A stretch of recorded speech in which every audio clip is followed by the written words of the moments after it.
Hey everyone, and welcome back to the channel. If you're a big fan of sweet, buttery and chocolatey treats, then you're in the right place today. We are making a chocolate babka. It may look like a bit of challenge, but trust me, it's easier than it looks, and the result is absolutely worth every step.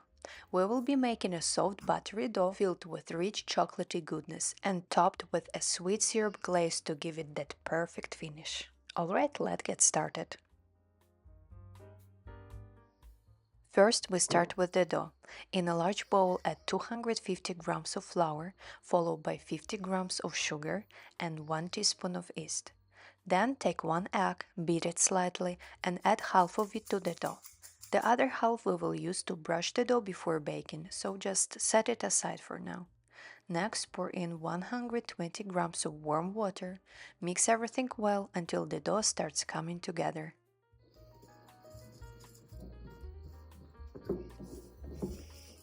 Now add 40 grams of softened butter and half a teaspoon of salt. Keep mixing until it's well combined. You can use a stand mixer for kneading, but today I'm sticking with my hands. If the dough feels a bit too sticky, don't worry, just add a teaspoon of flour. I added just one and that worked perfectly for me. Keep kneading until the dough is smooth, and when you pull off a small piece, it should stretch without tearing.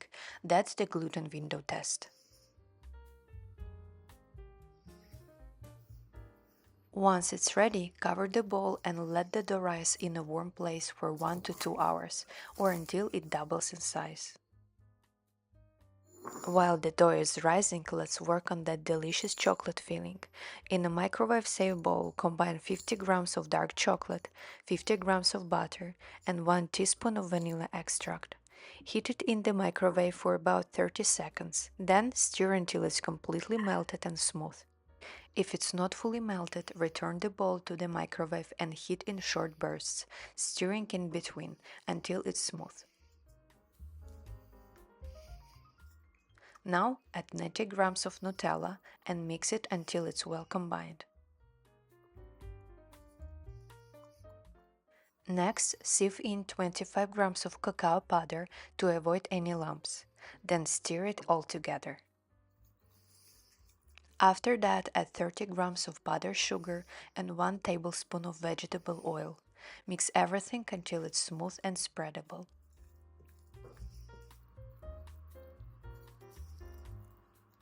Cover the filling and set it aside until we are ready to use it. Now that the dough has risen, it's time to get back to it.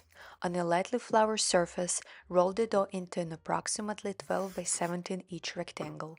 The size may vary depending on how thin you want your dough between the chocolate layers, so feel free to adjust based on your preferences.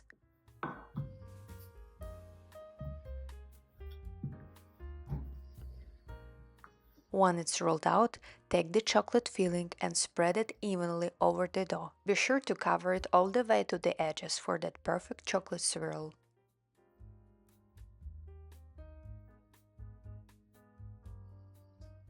Once the filling is spread, carefully roll the dough up from the shorter side, creating a tight log.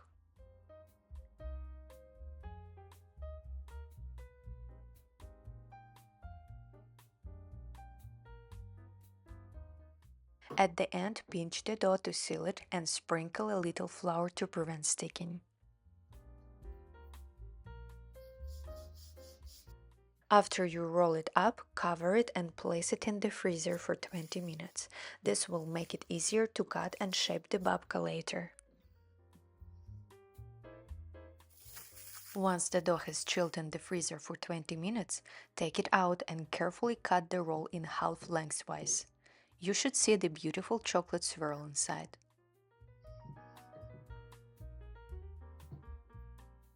Now take the two halves, pinch the ends, and twist them together into a spiral shape.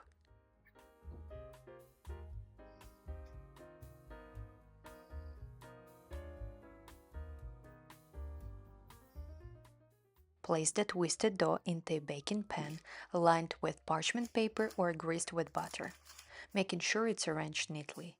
Cover it and let it rise for another 45 minutes or until it has puffed up a bit.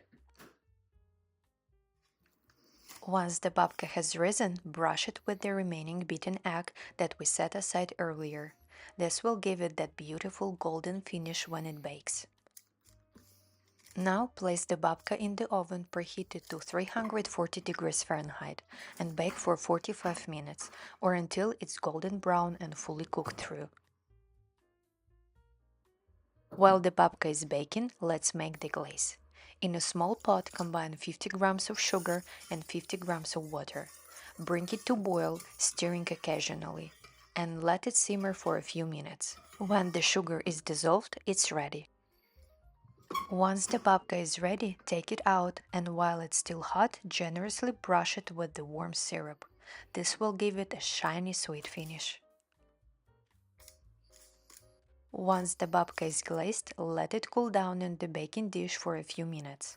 Then carefully take a knife and run it along the edges of the babka to loosen it from the sides of the dish. Gently remove the babka from the baking dish and place it on a wire rack to cool completely.